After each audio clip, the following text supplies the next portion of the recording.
I've traveled to China on and off for around 20 years now, but I lived in the country from 2010 to 2016. China is a much more thriving economy than India. It's slowed down significantly right now. India is growing at a faster pace, but China still remains a thriving economy. One of my favorite experiences of being in China was I used to travel by overnight buses, and when it's morning, the lights would come on, and you would have Mohabbate's song "Aankhein Khuli Ho Ya Ho Band." In the parks, you see women dancing. On occasions, they would dance to "Tu Cheez Badi Hai Mast Mast."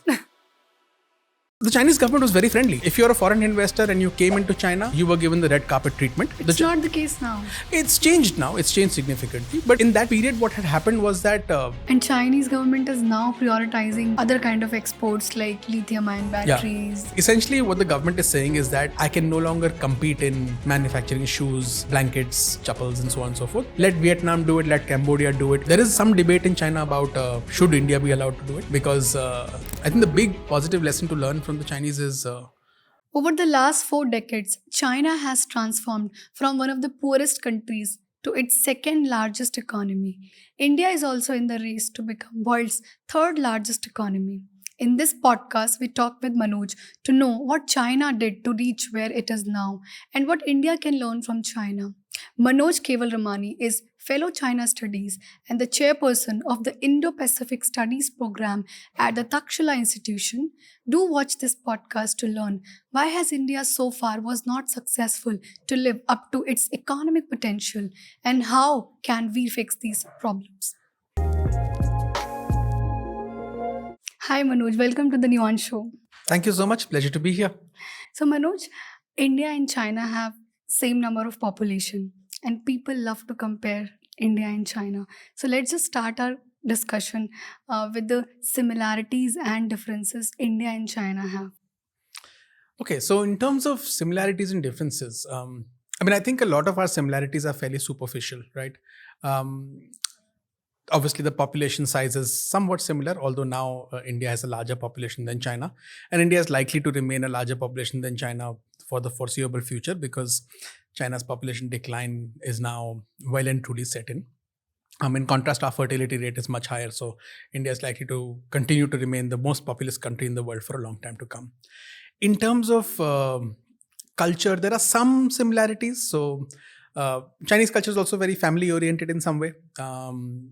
Just like in India, you'll see when a girl or a boy is sort of marriageable age, you'll see parents sort of looking out for arrangements. In China also, you'll see that it's slightly different. In India, we have marriage bureaus and things like that. In China, you'll have, there are parks in which you'll have photographs with biodatas put up and parents will come on a particular Sunday and check out all the photographs and go. So you'll have that sort of arranged marriage setup. But it's a family-oriented system. There's a concept of inheritance of family wealth and things like that, which again is something that India has in common. I think that that's where largely our sort of similarities end, to my view. There's a sort of, again, superficial Asian shared sense of colonial history, although colonialism in China was very different from colonialism in India. China wasn't fully colonized the way India was. Bits and pieces of China were ceded to certain colonial powers. But the central empire, the Chinese government, ruled by the ostensibly Chinese dynasty, stayed. In India, that was not the case, right? You had princely states, but you also had the Raj, and you had a different sort of system. And India was far more colonized than China in that sense. But at a certain level, yes, there is shared experience that exists. But I think that's where broadly our similarities end. India is a hyper-diverse country. China is not a hyper-diverse country. China has some diversity. You have predominantly the population is Han Chinese. Well over 90% of the ethnic population is Han Chinese. Then you have smaller minorities. The Chinese, officially there are over 50 minorities, but they are so small in terms of numbers that it's not significant politically. In contrast, India is a hyper-diverse society, not just from the point of view of language, but ethnicity, religion, and even if you go further below at different levels of magnitude, you will find greater diversity in India. So that's a significant difference. China has historically been a centrally ruled country, right? There's been a strong gravitational push towards the center and a strong central rule in the country. India, on the other hand, has not been that historically. Right? There has been scarcely a dynasty or a rulership in India which has ruled the entire landmass or a significant chunk of the landmass. It's usually been much more fragmented, and decentralization is a far broader trend. The push and pull in India even in modern India, of sort of federal states, or sort of states demanding greater autonomy and the union demanding greater control is continuous, right? And so the tendency is not stronger central rule. The tendency is a push and pull. In China, the tendency is stronger central rule. In terms of economically today, I would say China is a much more thriving economy than India. It's slowed down significantly right now. India is growing at a faster pace. But China still remains a thriving economy. It's a much larger economy, about 5.5 times India's size. Its efficiency and state capacity, I think, is much better than India's, and its ability to deliver on outcomes is much better than India's. The one thing that I think, beyond all this diversity, I think the one thing that I think is in common is that there is a shared culture of enjoying Bollywood music. I think that one of my favorite experiences of being in China was I used to travel by overnight buses at about 5:30 a.m. in the morning when you're close to your destination. The bus would, when it enters a town, and when it's morning, the lights would come on, and you would have Mohabbate's song "Aankhein khuli ho ya ho band." So I think that sort of, so there's a shared sense of that. Even on the streets of China, you see in the parks, you see women dancing, elderly women dancing. That's their form of exercise. And on occasions, they would dance to "Tu Cheez Badi Hai Mast Mast," which would again be one of those fascinating experiences of being in China. So you would have those kind of experiences. So I think there's a shared sense of joy for life, which I think exists amongst Indians and Chinese. But in terms of material things, I think there's a big difference between the two countries. Okay. Like, what's the difference? In terms of just how we live our lives, in terms of what our pursuits are, in terms of the freedom that we have to engage in those pursuits, in terms of how we deal with the government that we have, and in terms of, again, broader, the economy, the country, the structure, there are big differences, which I just talked about earlier. Yeah. And for how long you were there in China? So I've traveled to China on and off for around 20 years now. But I lived in the country from 2010 to 2016. Parts of that was living in south of China for a couple of years and traveling across the country. My father has been a trader all his life, and for over 40 years, he's been doing contract manufacturing and exports from China. So about 2.5 years I spent trying to manage his business. I was not very good at it. And after that, I went back to journalism. But yeah, in those 2.5 years, I sort of traveled around the country while being based in the south of China. So it gave me an opportunity to experience firsthand how Chinese manufacturing functions, how people live. And then for about 3.5 years, I was working with Chinese state media as a foreign expert with Chinese state media. Which again gave you insight into, how Beijing functions, how the political class thinks, how think tanks work, how journalists think, how does the information ecosystem in the country work. So I feel it was quite a holistic experience of, being outside government and being sort of somewhere affiliated with the government system, because it's state media, it's owned by the government. Yeah, and that made you a perfect choice for Takshashila. All that experience. I hope that's how they look at it. So, Manoj, China is also known as the manufacturing hub in the world, right? How did it reach there? Like, if you break down in steps. Yeah, I think that, if you go back to when the People's Republic of China was formed in 1949, it was a very, very poor country. Just like when India became independent, India had deep challenges. It was very poor. What has happened since then is that the first about 3 decades were quite challenging. I think they had a mix of policies where they tried to sort of push collectivization, they tried to push mass industrialization, and the idea was that everybody can manufacture steel and things like that. And that led to a lot of backyard factories, which were terribly poor, right? Which had poor productivity, poor output, and so on and so forth. But around 1978, after Mao Zedong died, he died in 1976, there was 2 years of deep turmoil in the party, because again, when you have a unitary single party system, it becomes a case where one person dominates, and Mao used to dominate everything. Once he died, there was 2 years of flux, because whenever a dictator dies, dictators usually have this dilemma, right? How do I choose a successor? Because whenever you choose a successor, you are deeply insecure of your successor usurping your position. And that was the case with Mao also.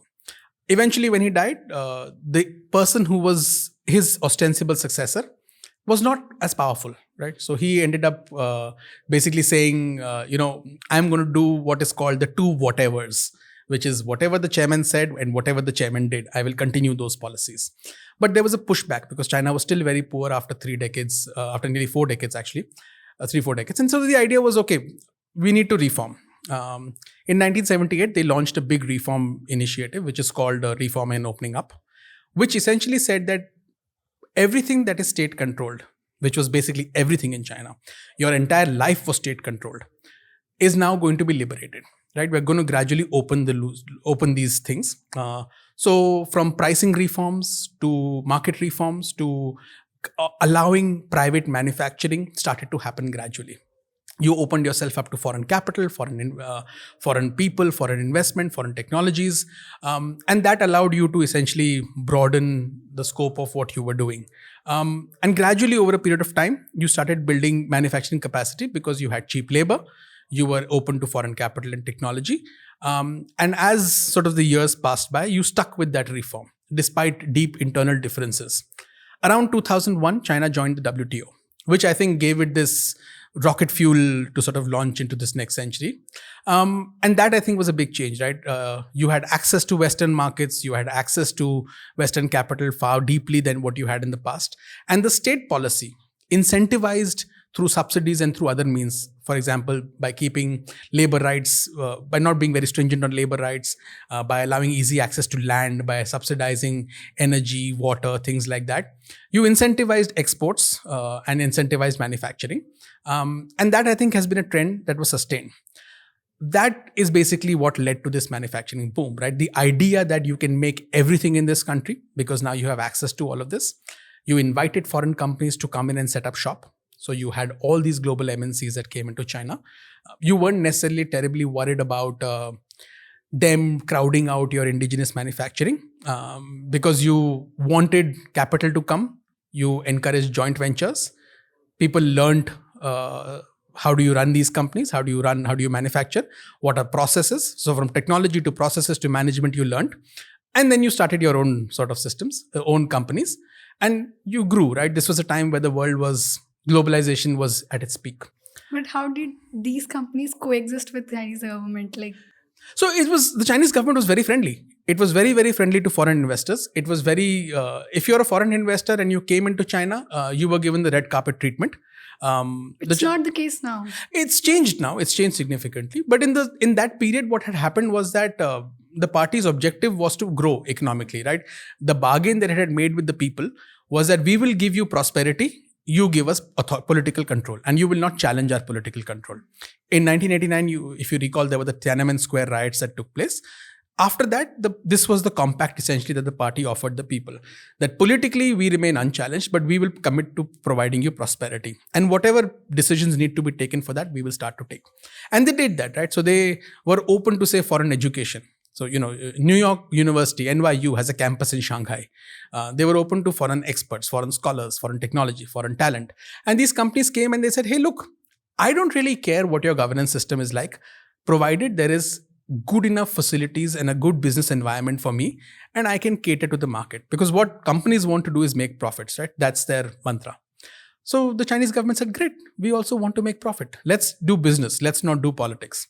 And for about 15 years, that's what everybody did, and Chinese people made a ton of money. The Chinese government, became well off through export surpluses. Their foreign exchange reserves rose and so on and so forth. So that's essentially the boom. It's about being open, but it's also about governments creating an enabling environment. In that, of course, you had lots of challenges of human rights and things like that. For example, when it comes to labor rights, particularly, right? You would, towards the first decade of the 2000s, towards around 2008 to 10, you'd have read stories of, sweatshops in China manufacturing, Gap T-shirts, or how badly Apple employees are treated who are manufacturing. There were stories of how people had to leave their homes to migrate, and they would live in these factory dormitories. Particularly women. But if you looked at it from the perspective of those individuals, what they would largely tell you is that, look, I'm seeing upward social mobility for myself. My father or my grandfather or my uncle 40 years ago in the 70s died of starvation.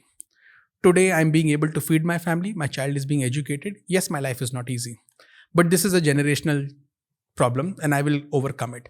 And today, most of those people, when I meet people in China who are 30, 40 years old, who are around my age, they will tell me I'm much better off. And I could see that social mobility, and therefore that pain didn't matter as much. So yes, while sitting in San Francisco, you might have felt like, oh my God, this is a sweatshop. For that person, it was upward social mobility.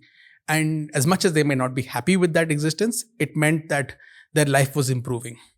So I think that was a bargain that they were making. And that's essentially what happened, right? Foreign companies took advantage of cheap labor, access to all these, resources, and everybody grew. Until, of course, the last perhaps 10, 12 years where things have changed.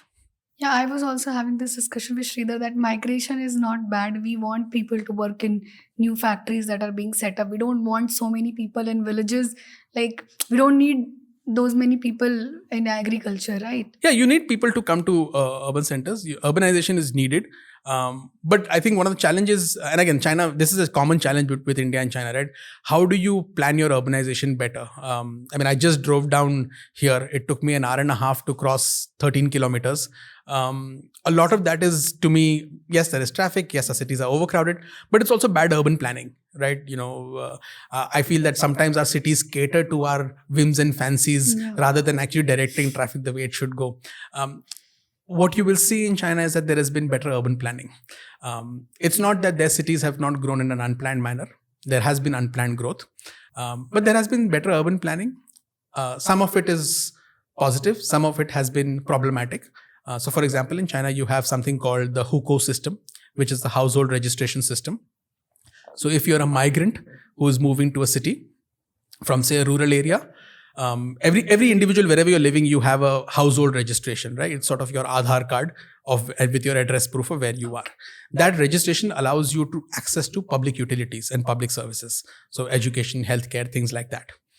If you move to a city and you don't have a household registration of that city, you don't get access to subsidized cheap public services in that city. So if you're a migrant who's moved there with a family, either your company gives you that household registration and applies for it for you so that your child can go to school there, or you can get access to subsidized healthcare, or you wing it and you survive however you can survive. So your children will keep living where their original registration was, whereas you are alone here, which has meant that a lot of people in China live in separate systems like this, where the parents may be living in a city, the children are left behind with their grandparents to take care of them and send them to school because you can't afford schools in cities. So there is obviously this unplanned nature and this poorly planned structure of urban planning in China. But that is something that I think that they recognize and they're trying to work on it, but it's difficult to do because of the nature of the political economy in the country. In India, what we've done is that unfortunately our urban planning has been very, very poor. Our cities are bursting at its seams. We are struggling with accommodation. We are struggling with facilities. And again, some of it has to do with delays in delivery of projects. So if you look at infrastructure in our cities, it takes a long time to build a metro, which you've probably planned 10 years ago, assuming a population increase of 5 years, which is when your project We are talking would about Bangalore because it's much better in Delhi. Exactly. I was in Delhi for almost 7-8 years. Yeah. And I think in those 7-8 years, there were so many options to reach a place within metro. Yeah. No, and I think that Delhi got a boost because of the Commonwealth Games. Yeah. That created the urgency to do some of these things. But for example, I lived in Delhi as a significant number of years working there as a journalist. I'm originally from Bombay. And I find that if I was to look at Bombay today, it feels like our cities are perpetually under construction. There is perpetually work going on. Yet we are unable to anticipate population growth and deliver projects on time to do that. There are many reasons for that. There is state capacity, governance challenges, citizen engagement, all of that. But I think that's again one difference between India and China, right? Where China, I think the ability of the government to mobilize and deliver project outcomes on time is far more stronger than India's, right? And again, that's systemic differences. But would I want to be in a place which is much more efficient in delivery, but where my fundamental freedoms are restricted, as opposed to a place where I have significant inefficiencies and it takes me 1.5 hours to travel 13 kilometers, but I potentially have greater freedom to express myself and live my life, right? I think those are the challenges. And I think 10, 12 years ago, I don't think this was necessarily the case in China, where this was the bargain. In fact, there was lots of pushback against government control. Today, that has receded, right? Today, there is far stronger government control. And this bargain has become far more sharply in focus. Like, it's just so easy to move around, like move from Delhi to Mumbai, then Mumbai to Bangalore. You just need to change the address on Aadhaar, and it is also all the processes digitized. Exactly. You don't have to visit the office. Exactly. And it doesn't inhibit you from accessing public services, right? Which I think is a significant drawback in the Chinese system. And I think about a few days ago, they had something called a plenary session which discussed their economy. And this was one of the big reform things, But it's very difficult to do because cities will push back, right? I mean, often, when we discuss India and China, people say India has too much democracy and too much politics, and China functions better because China does not have politics, right? It's single party state, central control. That's not true. It is single party state with strong central control, but there is politics in everything. And there is political pushback and bargaining in every system. It's just that we can't see it as clearly. If you see the signs, if you read the signs, you can see where that pushback is happening. In India, it's in your face, right? So that is a similarity, but also a difference in terms of how our systems work. But yeah, that because of politics in China, that reform doesn't happen. And you also mentioned about access to land, right? And let's also talk about real estate infrastructure in China. Like there was a boom, then it's falling down. What's slowly happening? So this is what happened with the property sector, right? Somewhere around 2008, when the great financial crisis took place in the world, it also hit China. Everybody remembers that the United States, in response to that financial crisis, announced a $700+ billion stimulus package under Obama. But nobody really recalls that China also announced a massive $500+ billion stimulus package because they all felt the strain of that crisis. Where that stimulus money went into was largely real estate. Why did that happen? Because in China, the political economy is such that if I am a city's mayor or a provincial governor or a party chief, I'm going to be in office for a few years, right? The metric by which my political achievement is going to be judged is GDP growth. This used to be the case at that point of time, right? And as I deliver more GDP growth, I am a meritorious individual who's proven track record, and I go up the party ranks, right? So the difference is that Chinese politicians are bureaucrats and politicians of the same party. In India, bureaucrats are different from politicians. So anyway, so those individuals basically sought GDP growth. GDP is essentially a measure of activity in the economy. So when you got access to this money, the stimulus money, to stimulate employment, ensure GDP growth, the best place to do this was to build more. So you built all kinds of things.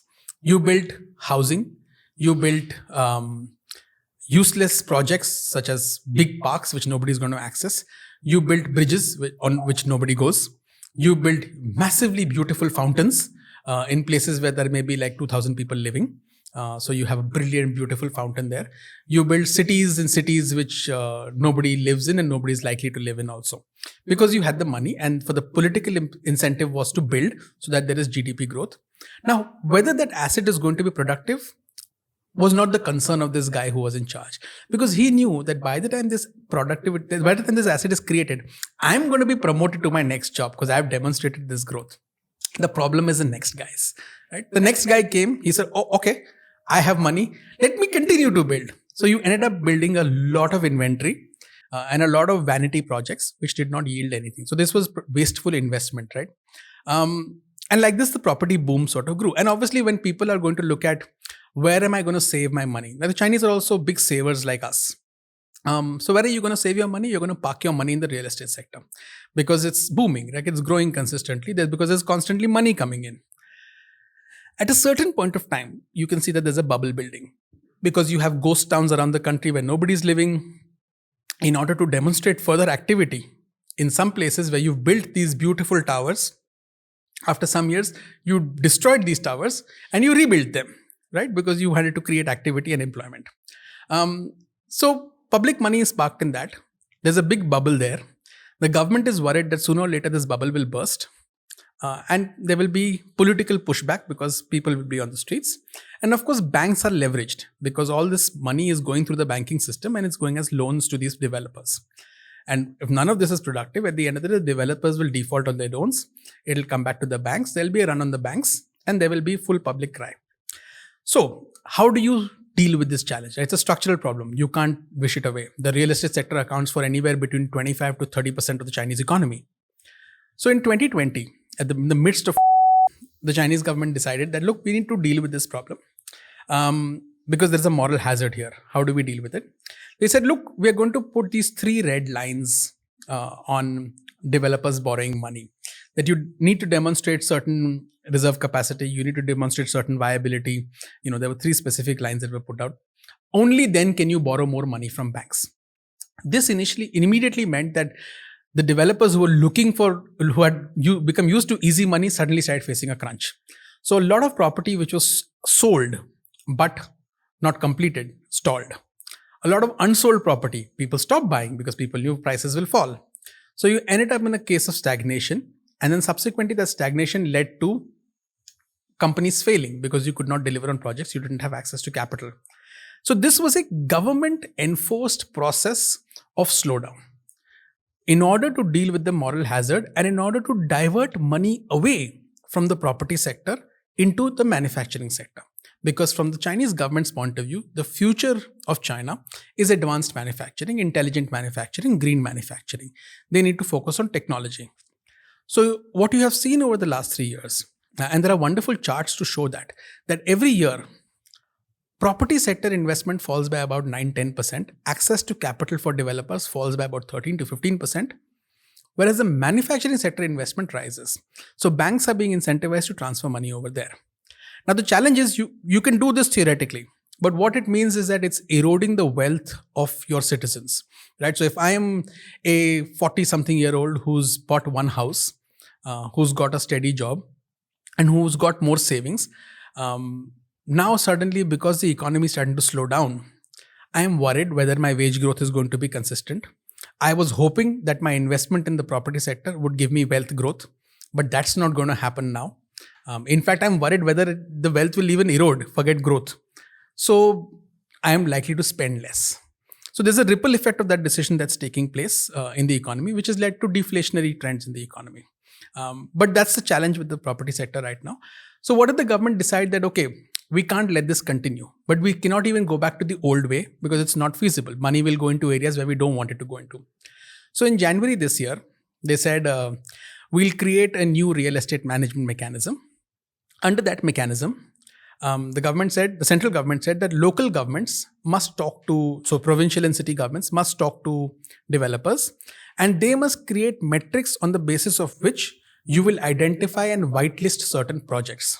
So a developer may have 500 projects in a particular province, but only 20 may be whitelisted as viable because the houses are pre-sold, they need to be completed, or because part of the housing is pre-sold, or because there is greater potential of those that, project to deliver.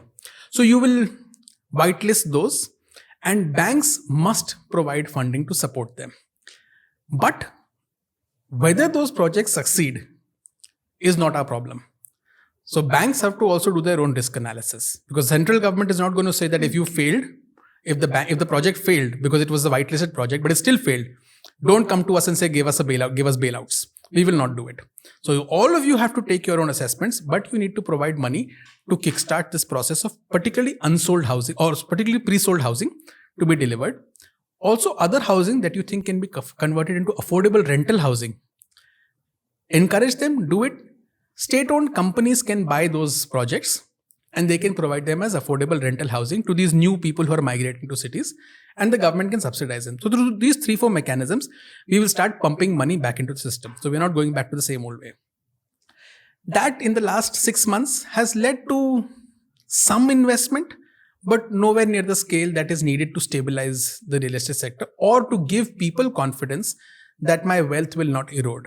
So therefore, consumption is still down. The economy is still struggling.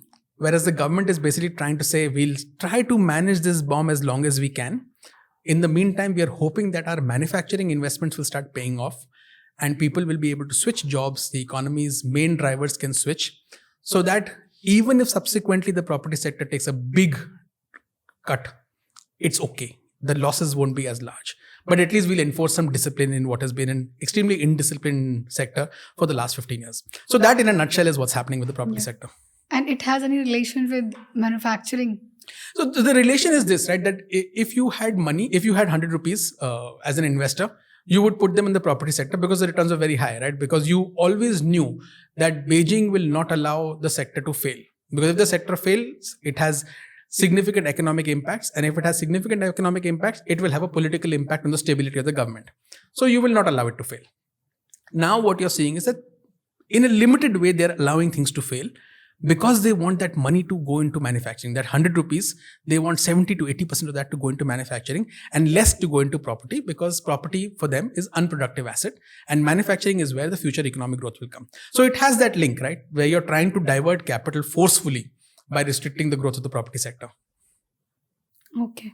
And Chinese government is now prioritizing other kind of exports like lithium-ion batteries and solar systems. And can you elaborate more on that? So this is linked to the previous conversation that we were having on the property sector. Essentially, what the government is saying is that our economic model needs to change. Previously, there were two ways of our economic growth. One was this investment, which was government-led, which was going into properties and other things.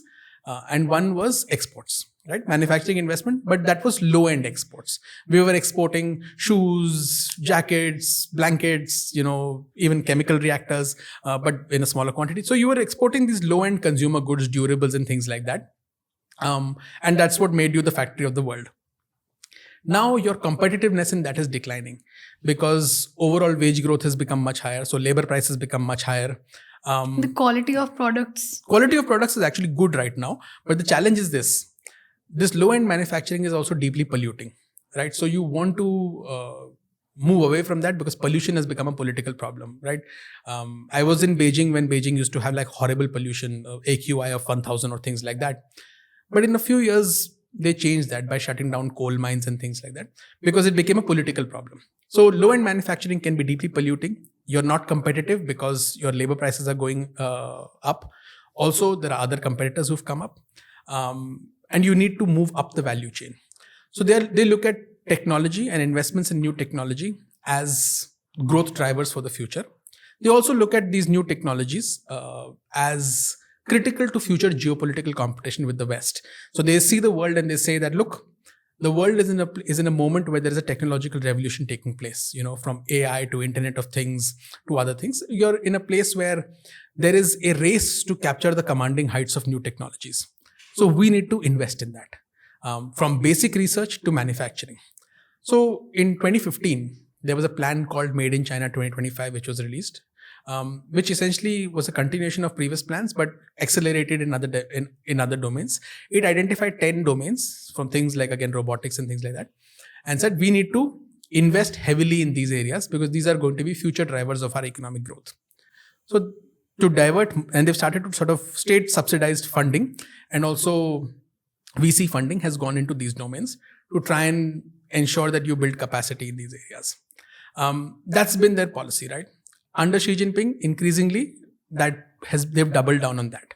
And they've said we need to focus on high-end manufacturing, go up the value chain, invest in high technologies.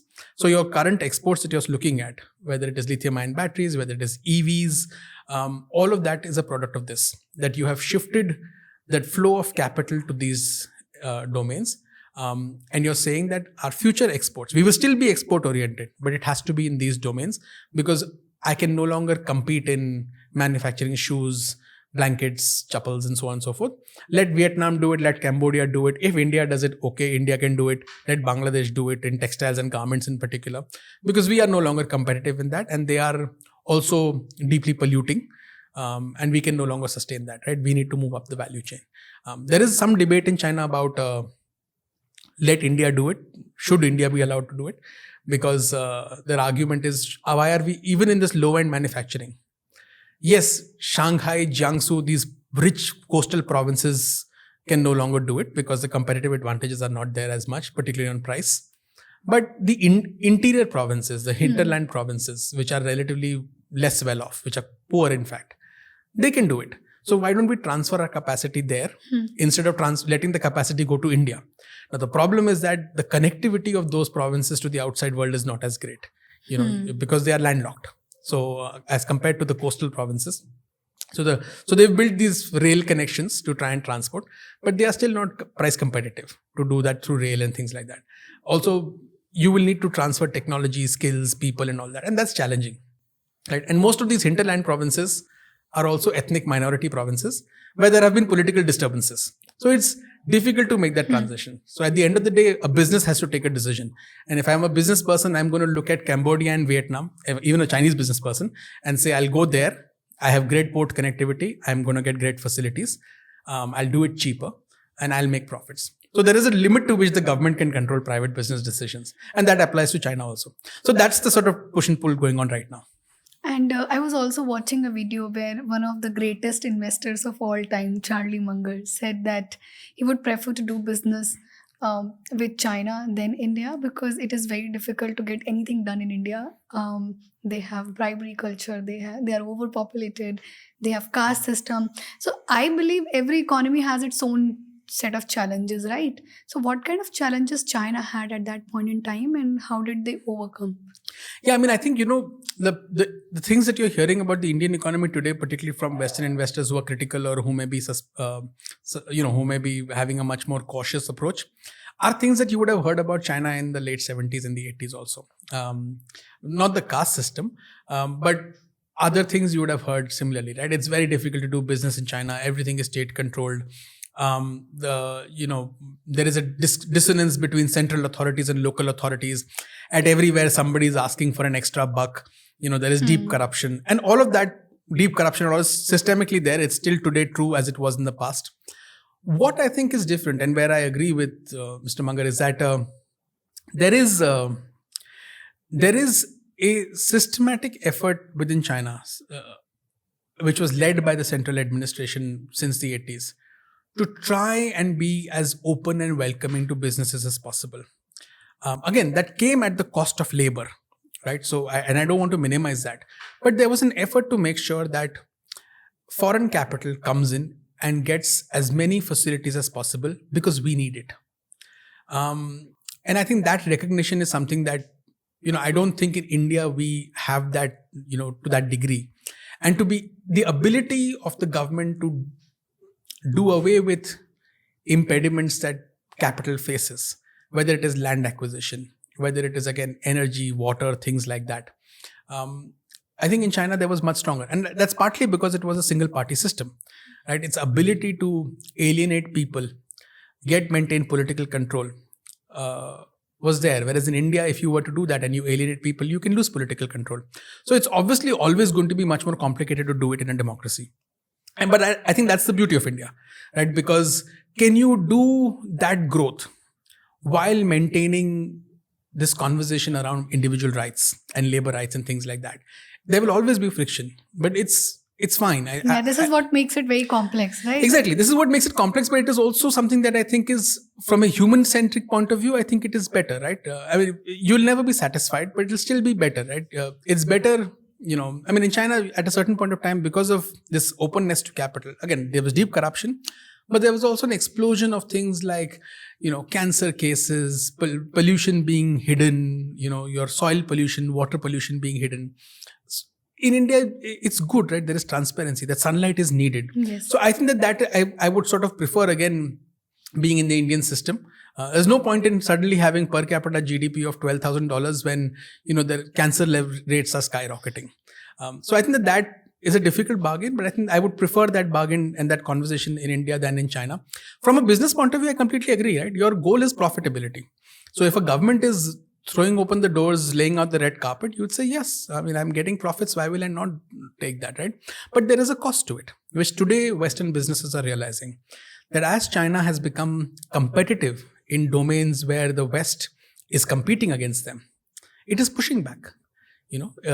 So when it comes to EVs, its support goes to its companies as opposed to necessarily Tesla on a whole, right? Although Tesla has a massive factory in Shanghai, but the approach is that we will support our companies, and that's why BYD today is much, much bigger than Tesla.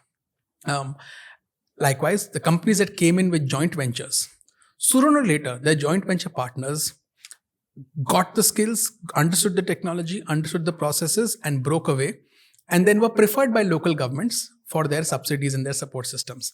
So then they became competitors of their former partners, and they then eroded the market share of their former partners. And now they are globally competitive. So you've seen, governments systematically do this, which I think is really smart policy. Yes. I think India should be, and I think this government particularly has actually done part of this. And if you read Chinese scholars and analysts, they complain about this. And it gives me a good chuckle because it's like, okay, you're getting paid back in your own coin. But I think it's good policy. The fundamental message that I would take back is that yes, there are significant challenges that we need to address domestically on factor market reforms, on land, labor, capital. I would want India to be much more open to foreign capital, foreign talent, foreign technology. There is no reason why, again, Shanghai can have an NYU campus and we can't seem to get foreign education into India. We constantly complain about the fact that India suffers from brain drain. The best and the brightest tend to go out. I don't understand why and we constantly struggle with the fact that there is not enough educational capacity in the country, right, to absorb the students. Why can't we be open to foreign capital and foreign technology and foreign This will education? also solve the problem of unemployment or skill issue, right? Exactly. You need to bring more knowledge, more capacity into the country. And if there are others who are willing to bring it, of course they will be for profit. Let them bring it.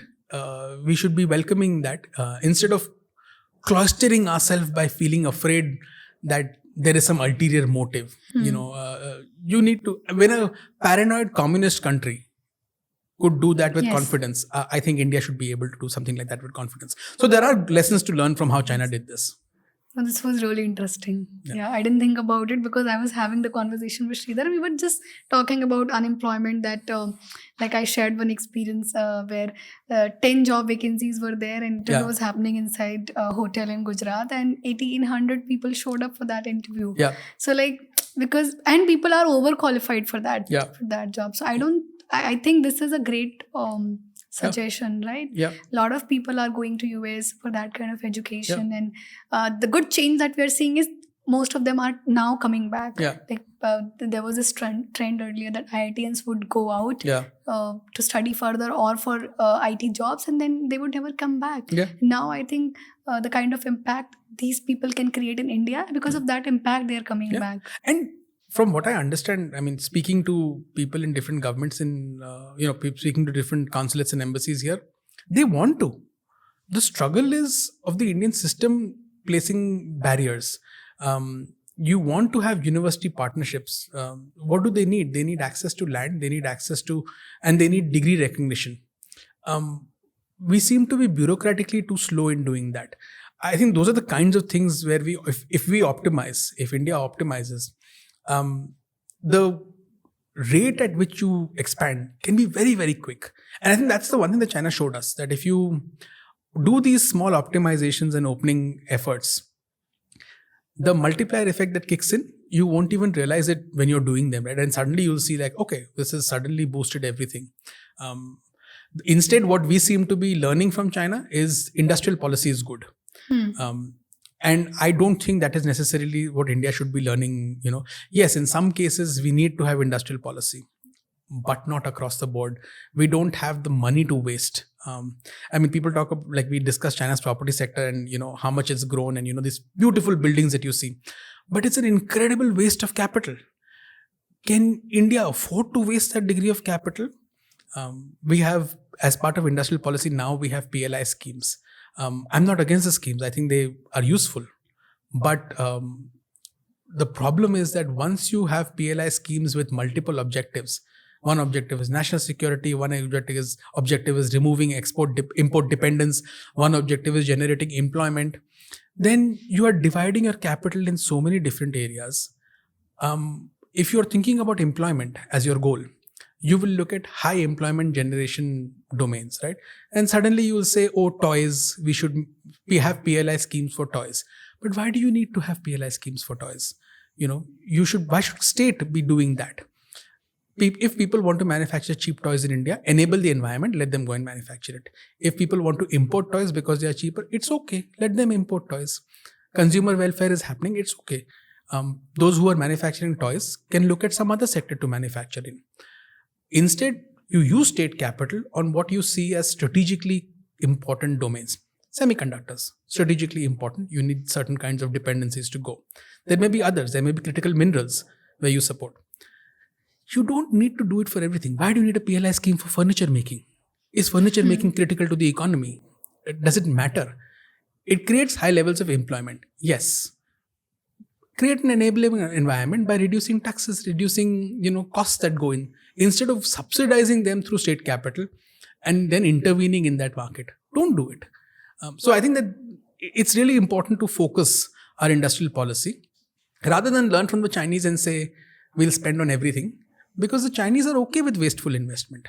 They have money to waste and they are okay with wasteful investment. We don't. So we should not be doing that. Yeah, so we need to create employment the smart way. We don't need just opportunities where overqualified people are just engaged. Yeah. Right? Yeah. So I think those are some of the things that I think we should learn. Some of the negative lessons along with some of the positive lessons, right? I think the big positive lesson to learn from the Chinese is ability of the state to deliver, mobilize people and deliver. I think that is something, we should imbibe, that what kind of state capacity is needed to do some of these things. Another really good lesson to learn from them is China grew at its best when it allowed people to experiment.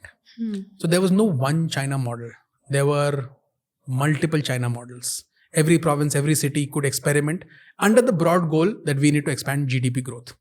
And the best outcomes were then replicated in other domains if they wanted to replicate it. But in India, are we at a stage where we can afford to do? We should. I mean, but particularly in a hyper-diverse country. In a hyper-diverse country, the more you try to establish central control over everything, the worse off your outcomes are likely to be. If you liberate people to do things without necessarily placing unnecessary restrictions on them, and which a lot of these restrictions can also come from local governments. So for example, but your employment, your hiring must be this percentage of this population, your name must be this type. Unless you liberate people from all of that, let them chase money, which I think is something, again, it's good to learn from China. Let people chase money rather than political objectives. Once you start doing that, you will see a more well-off society who will be free to create, experiment, do things, and you will see answers to your problems. The moment you constrain them within certain identity silos, which unfortunately is what happens in India, it makes it much more difficult, right? It feels like an environment in which you're being strangled. Let people be, let people go and innovate, create enabling environments for them to go and do that. And that the Chinese did very well until say 2009, 10, 11. After that, things changed. And that's why we are also seeing, the more central control, the more central direction, the less quality of output. And the less focus on people, the more focus on what the state needs. So in this push and health pull, conditions. As an individual, I need my life to get better. And the whole idea is that as all of us chase our dreams and betterments of our lives, collectively all boats start to rise. Increasingly, that mantra has sort of been forgotten to something to the effect of the state must continuously, collectively push people up and pull people up, which is a very Chinese way of doing things. And, and when the Chinese didn't do what they were doing from the 80s till the first decade of this year, they were actually booming in their growth. As they started to tighten state control, things have worsened. So I think that is a lesson that we should take away, that you need to let go of control. You need to let people experiment, let people innovate. while creating enabling environments. That is on economic policy, that is on rule of law, that is on judicial policy, in terms of, say, how judiciary works, how quickly it dispenses justice and things like that. You need to fix those things. People will figure out ways to make money. People will figure out ways to solve our Like problems. we have definitely worked on our infrastructure and compliance thing, and the Indians have started shifting back. Exactly. So, see, infrastructure is an enabling environment, right? If you create good infrastructure which connects your ports to inland facilities, you will automatically be able to attract investment inland and they will be able to export. You don't need to necessarily give them 50% duty drawback and all of that. You can start tailoring those essential subsidies by creating, and again, the Chinese did this very well. Chinese connectivity to ports is brilliant. And that's why even if capital is wanting to come to India, they will look at those factors and say, look, it's a cost and I can't do this therefore. So I'd rather bear the political cost of being in China because overall cost becomes lower because of this connectivity. Whereas come to India, struggle with this.